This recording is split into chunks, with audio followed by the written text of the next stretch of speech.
Hi everyone, so today's video is going to be part 2 to the initial tips for teen writers, which I think I posted like a year and a half ago. So by the time you're seeing this, it should be my birthday. So happy birthday to me, and also I'm not a teenager anymore. So I thought it would be nice to get this video up. This video is not going to be super craft related. If you want more craft tips, the first part of this video would have had more craft related tips. I'm also coming out with a video hopefully soon on tips for new writers, things that I wish I knew that are more technical. We're going to start with the tips, and then we're going to end with a little Q&A of questions that you teen writers asked me. So my first tip is you're never going to be ready to write it. Writing is a really scary thing, and a lot of us, myself included, multiple times in my life, pretty much every day, I'm always wondering, is this the right project? Am I writing the right thing? Am I ready for this? And a lot of the times we can spend so much time asking these questions that the time passes when we could have been actually writing the thing. The only way out is through, and that's basically the most frustrating thing about writing, is that the only way to get better at it is to practice. If you're a teen writer, you're already starting at a bit of an advantage because you're starting your writing journey quite young. So you're giving yourself a lot of time to develop your writer's voice, to develop your style. The important thing when you're a teen writer is that you're writing no matter what it is. And that's because writing anything is building your writing muscle, which, like I mentioned, is only possible through time. I remember when I was much younger, I used to constantly say this, in particular with this book that I'd been outlining for like a year and a half. I was like,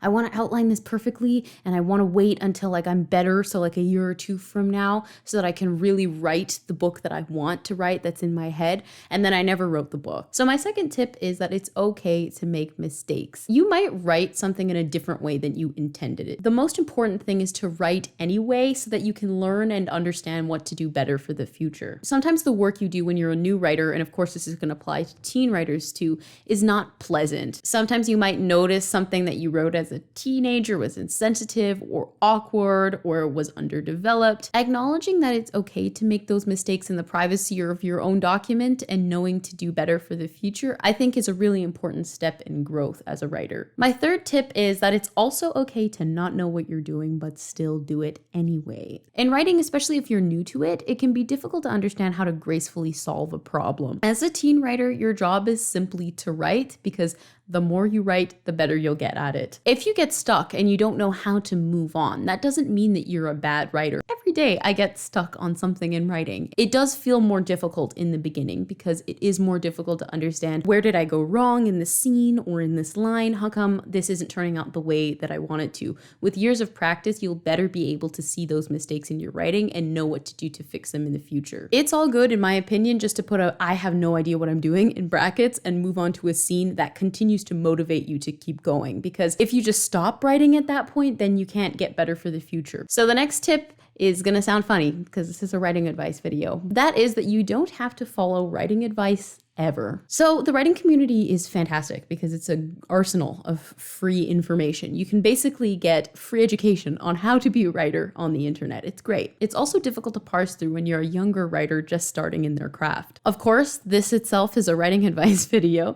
You don't actually have to feel pressure to implement every single piece of advice you see on this blog or on this YouTube video, including this one. If you don't want to do any of this, just ignore it. When I was, I think maybe 13, 14, 15, I used to really absorb a lot of information and writing advice, and I admit a lot of it really helped, but at times I was also really overwhelmed because I didn't really know how to apply that into my own process. Writing is an extremely personal thing, and so what works for somebody might not work for somebody else. So I think that's a really important thing to learn is, if you are feeling confused and overwhelmed about writing advice, do I have to listen to this? Do I have to listen to that? You don't have to listen to anything unless it really resonates with you and you feel that you could use it to be productive in your process. My next tip is to center joy in your writing process. Your well-being / what you want is the most important thing. The last thing, in my opinion, that you should lose sleep over is your writing. I wish I could have been able to tell myself when I was 13, 14, that it's okay if I just have to move on from something, or if I have to write something else that's gonna make me laugh. Because when you're a teenager, you're already dealing with so much, like school, friends, etc., that writing something that brings you joy could actually be a lot more productive for you than writing something that's super stressful. I have an entire video on why writing for yourself will make you a better writer, so I will link it, and that definitely applies to teen writers as well. But there's really nothing wrong with putting yourself first. So putting your enjoyment first, putting your consumption first, whether that means really engaging in tropes that people see as unpublishable or cliche, whatever makes you happy, I would go down that path, because when you go down a path that makes you happy, it usually creates passion, and passion is going to fuel you to continue honing your skills. Enjoy these years and allow being a teen writer to kind of be a part of the process. It's important to have fun with what you're doing. When I began writing, I was like 12, 13, and very soon after I started sharing my writing on the internet, and I remember I felt this immense pressure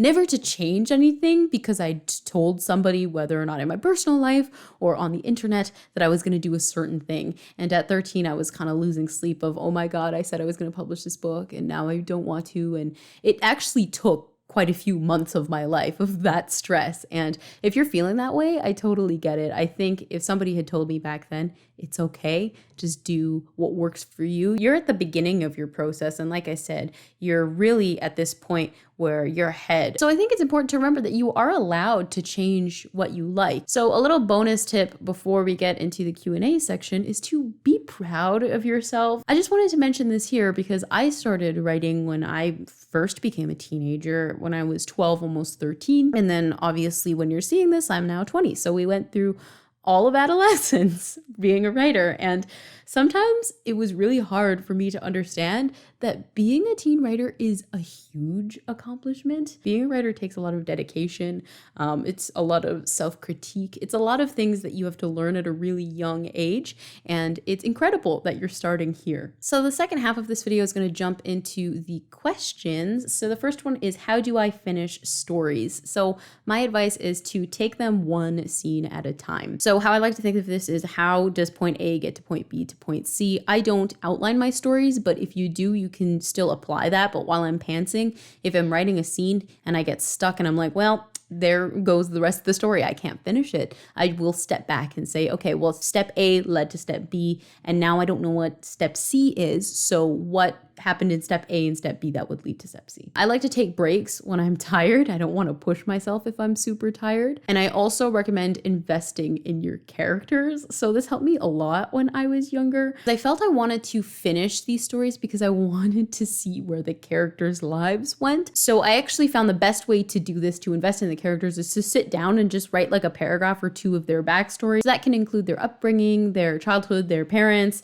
etc. And that was actually really helpful in getting me emotionally connected to them. But also, you don't have to finish anything. The best kept secret of the writing community is, if you don't want to finish it, you don't have to.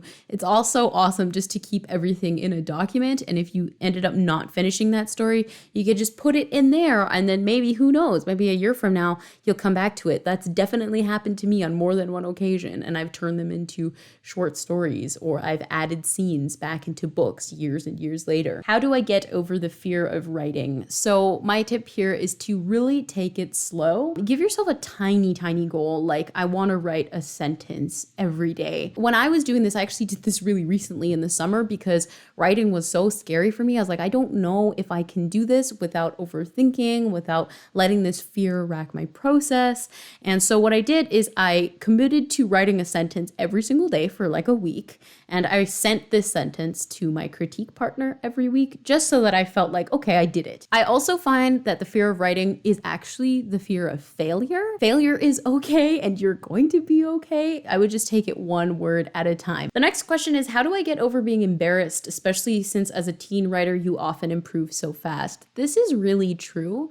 Number one, I think every writer goes through this. Your favorite author definitely had an awkward stage in their process, and so you're not alone. The work you wrote when you were whatever age, even if that was a month ago, is not the work that you're currently writing right now. I remember I had to constantly think of this because I started writing when I was 12, and then by the time I was 16, I found my writing style. So that was 4 years. 4 years is extremely fast to find your writing style, and it was difficult to be like, oh man, I just wrote that a year or two ago. That's so embarrassing. I can't believe I wrote that. but reminding myself that it's not the same work. I'm older now. I have more experience now. I've been writing a lot more now. Those things are really important to remind yourself of. Evolution requires change. So if you're seeing change, that's a good thing, even though it can feel pretty embarrassing. I totally get that. Next question is, if you happen to be bored with your story, is it because you know what happens, or is your work actually boring? This doesn't actually mean that your work is actually boring, but if you are bored with your work, I would add something that excites you, even if it's super self-indulgent. Next question is, how do I start writing the first draft and get over perfection? Accepting that the first draft won't be perfect is one of the hardest things I had to learn as a writer, and that I still have to learn and still have to remind myself of when I'm drafting. There are instances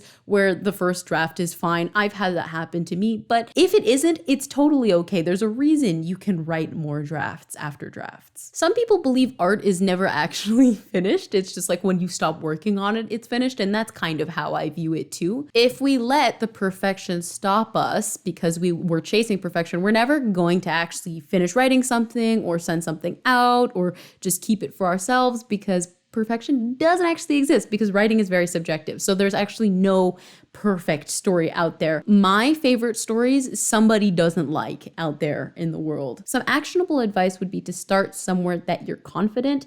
So if you're great at dialogue, write some dialogue.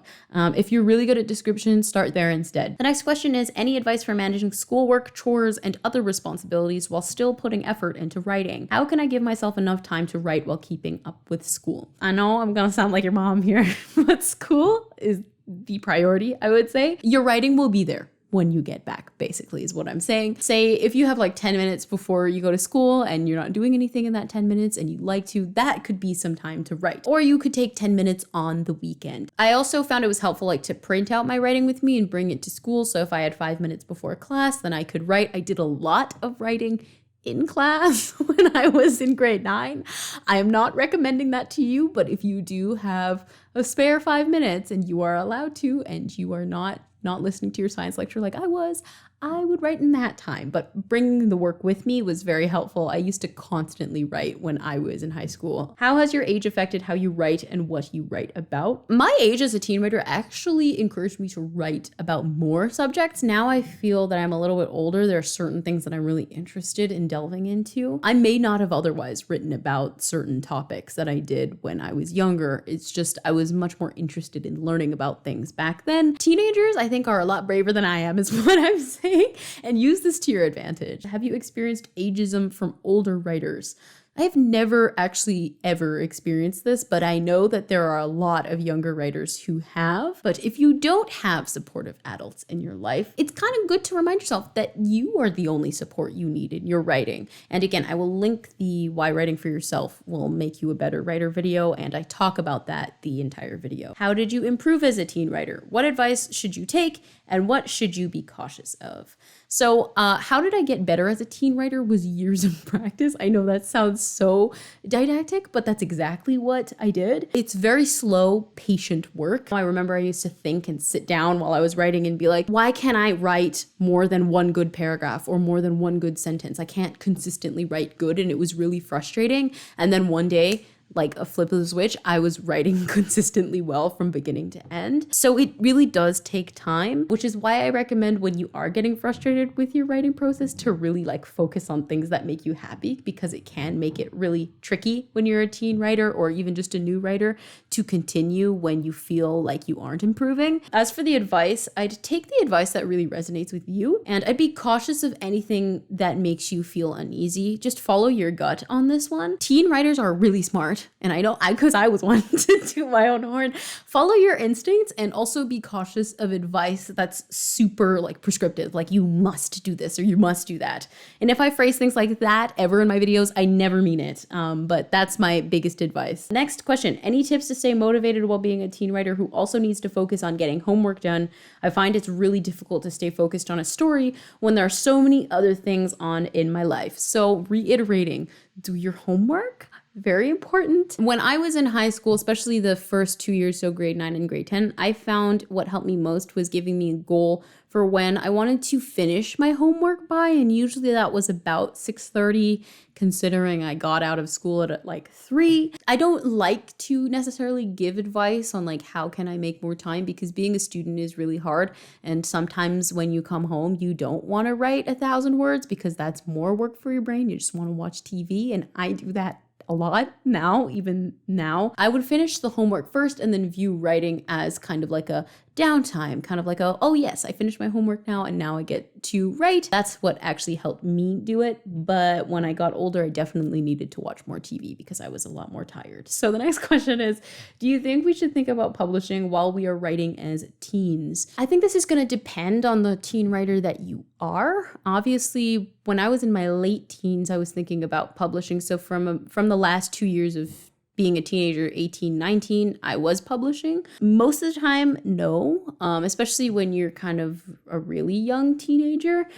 Publishing is great to research if this is a genuine interest of yours. I know when I was that age, I was really, really interested in the industry. So I was doing tons of research on how to query, how to write a query letter. I was writing my own query letter, how to write synopses, like things like that was really important. If that's not interesting to you, I wouldn't really worry about it too much. It can cause a lot more stress, I think, in your process than assistance in your process. I think the most important thing to learn is less about how to publish or the publishing industry, but how to love your writing first and foremost, because that will innately help you with those things later. I have a video on why I'm not publishing my books, which I will link. Even though I do publish other things traditionally, like short stories and poems, I'm not looking to publish my books. So check that video out if you're wondering. Publishing is not a requirement to be a writer. I'm gonna leave it at that. I often feel unmotivated to write since so many people say teen writers never get published.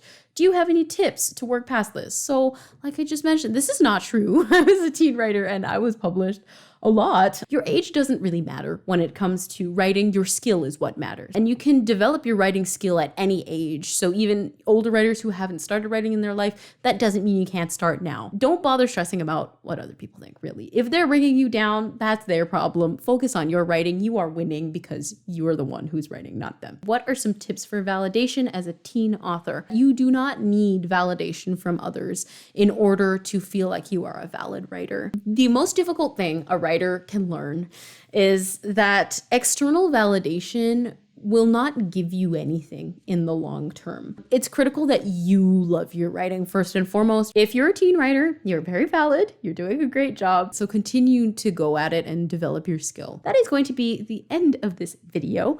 I hope that this was helpful. If you're a teen writer, make sure to leave your questions in the comments and maybe I will make a part 3. Thank you so much for watching this video. I will see you in another one. Bye.